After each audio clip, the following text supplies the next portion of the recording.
Yo, it's a little toasty here in Texas. We're back. I lied. I was not finished with the Cuda. Last video. This video, I'm definitely going to be finished recording wise on this car. I am so tired of working on this car. This has gone on way longer than it should have, like I explained in the last video. Let me show you where we're at. So let me start here. I am now on my third set of coilover springs. So the first set we had 9-inch 450-pound rate springs, and the 9 inches were too tall and wouldn't let me lower the car, and the front of the car sat way too high. So we thought there was an issue with the spring rate. So I got 8-inch 350-pound springs. Well, those didn't have any issue lowering the car, but of course once I needed to raise the car, the spring rate wasn't enough. So the weight was just keeping the car down, even though I would turn the coilover nuts up to stiffen the spring to raise the front end, and it wouldn't raise it. So this spring was getting pretty squished doing that. So now I am on my third set of coilover springs, and we got us a set of 450-pound rate 8-inch springs, which is money. So I can go up plenty higher if I want to raise the car and not have to worry about the spring squishing. And I still have plenty of threads to go down if I want to lower the car, but I'm definitely not going to lower it any more than where it's at, because it sits right where I want it to. Could probably go up about half an inch, but I have it all dialed in right now. So I did that yesterday. I spent about 4 hours out here doing that, along with trying to get the alignment right, and I have it just about level.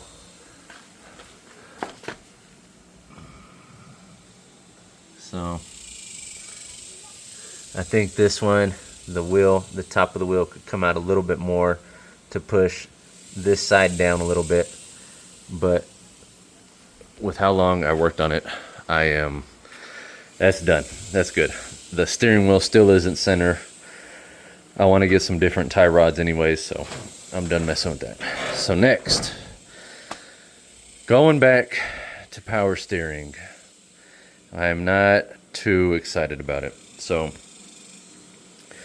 I'm having issues with turning. It's supposed to be let me take that back. This gearbox, this manual gearbox, I got from Summit. I didn't pay too much attention to it. I thought it was a factory gearbox. It might be, but that's what I'm getting to. So it's aluminum casing, and I assumed it was 24-to-1 because that's what the factory manual gearbox for Mopar is. And 24-to-1. So I did quite a bit of research on this because I'm not familiar with steering stuff. I don't know nothing about gearboxes and gear ratios, but 24-to-1, supposed to be really easy to turn. Now, that's also with of course, factory size tires. These are definitely not factory size tires. These are 255. Factory on this car probably would have been a 215 maybe. So I got much wider tires on the front, which means going to be harder to steer, but it's been fine to an extent. If I try to turn past, say, 20-30 degrees, it's almost impossible. Something in the steering itself, something in my column, it feels like, but something, it binds up and almost makes it to where I can't turn completely, like it literally locks it. I've gone over suspension and steering, everything down here, a trillion times. It is nothing going on down here. It is 100% something column related. and it is just it's just dangerous at this point. So like just in the neighborhood, like if I make this turn, say I'm coming this way and I make this turn, it's nice, firm, tight, just like it's supposed to be. But say I get down there and I gotta make like a full-blown 90-degree turn, it's sketchy. And if there's a car sitting there and I'm trying to make that 90-degree turn, and they're right there next to that turn, it looks like I'm pulling a 18-foot trailer the way it turns. So that's gonna be a no-go. Obviously I blew the pump up last time, so I had to get a new pump. This is the gearbox. I had to take the other one back for a core return, but this one is still a 40-pounder, but it is a little bit more compact than the factory one. So hopefully I still have some type of header clearance. And then I got a power steering pitman arm. I forgot to give the guy that bought the Camaro, I forgot to give him the build sheet and stuff. And then here's the power steering pump. It's just another F-body pump. Oh, that didn't work.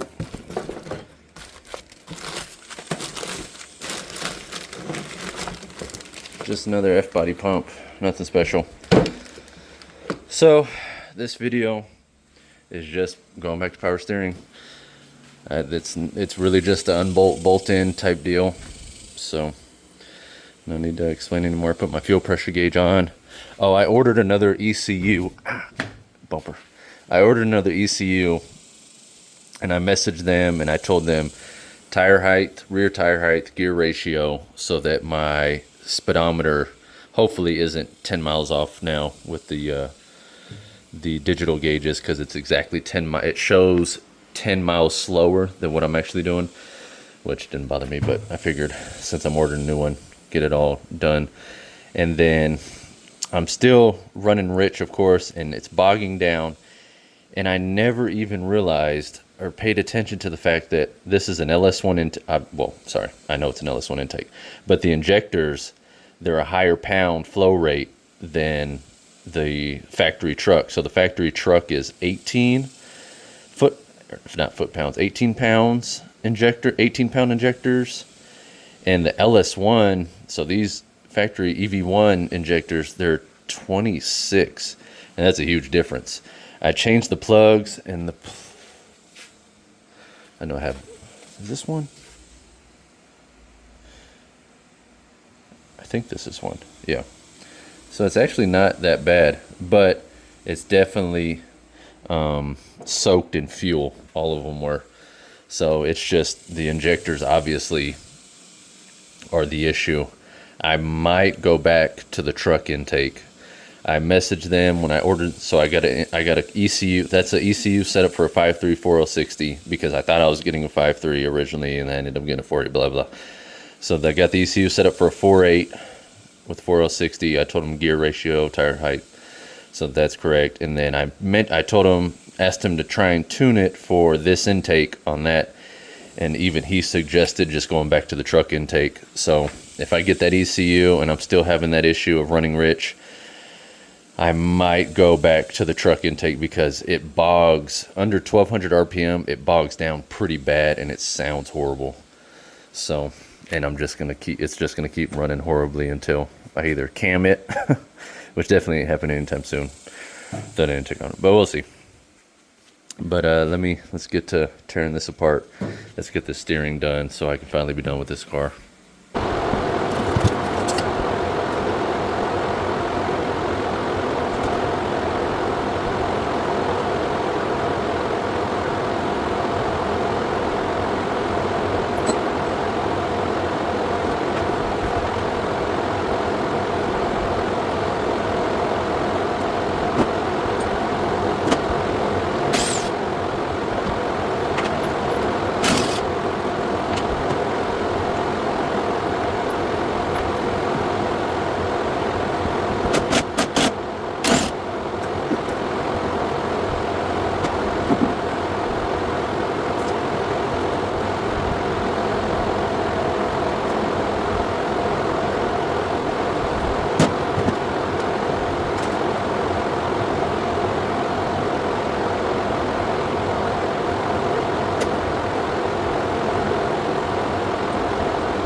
So 8 trillion years later, we are in there like swimwear.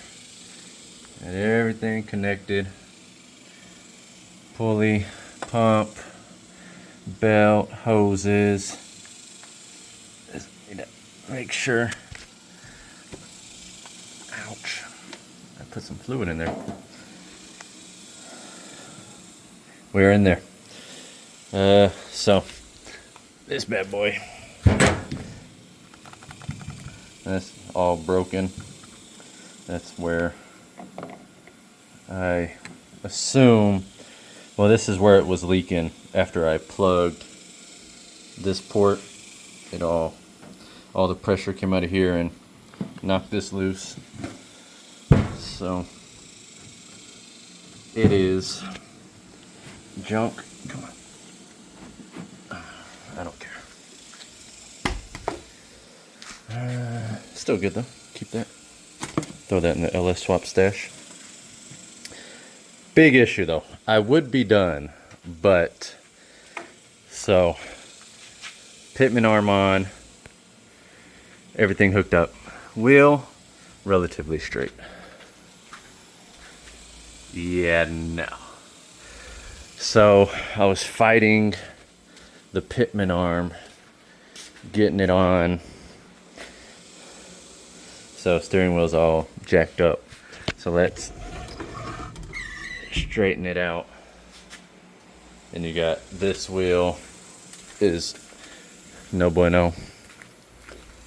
Oh, that one's better. That one's obviously straight. So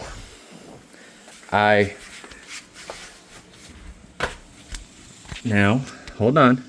I lined up that wheel, made that wheel straight. I made this wheel straight before I attempted to put that on. Also, not a fan of this. Not much. Get a little brighter. Not much engagement right there. But I also don't have a 1/2 inch socket, so I just use the Mexican wrench. I got it tight-ish, but I'm gonna leave this alone. Or should I just knock it back out? So what I need to do is take this tie rod out. Oh, too bright. Need to take this tie rod out. Knock both these out. This will drop down. And then I can line up the wheels. Yeah, let's do that. Alright, so I was not able to get the tie rod off, and I was starting to destroy it with my little pickle fork. So I decided to just leave it alone because I didn't have any other ones to put in it for destroying that one. And there's another set of expensive set of tie rods I want to get, some beefy ones. So I'm not even going to waste my time. But I have the wheel centered, and I have it to where 2 turns to the left is lockout and 2 turns to the right is lockout from center. So I'm just gonna straighten the wheels out with the tie rods, and that'll be plenty well good enough. I got it in. I have this horrible squeak. I don't know if it's from the belt because it made the pulley all funky because that shaft was loose. So I don't know if that stretched out the belt. It doesn't seem too tight. I think it's the tensioner. So I'm gonna order a new tensioner and get another belt because I have this nasty squeak. I thought the squeak was the bad power steering pump, but obviously not. But no leaks.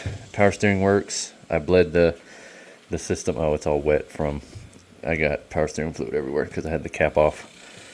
But I bled the system and good to go. I'm gonna hang on to the manual gearbox just in case, because if it comes down to it, I can deal with driving with that. Y'all just have to get out the way. But yeah, that was, wasn't too bad. Since I've done it 8,000 times now, I can do it quite a bit quicker. But I really wish that manual gearbox would have worked. But this one is still a little bit more compact than the factory gearbox, so header wise I might still be okay. But look at all that room down there with no more torsion bars in the way. Mucho bueno, mucho bueno. Very good, very good. But alright, it's hot. I'm beat up, torn up. My fingers and knuckles are done already. Like, subscribe, comment, you know the whole deal. Just go build something in the. Oh, working on shirts. I said that the third video in a row, but I really am, promise. But like, subscribe, comment, check out the description, donate, whatever. Much appreciated. Buick Skylark coming next.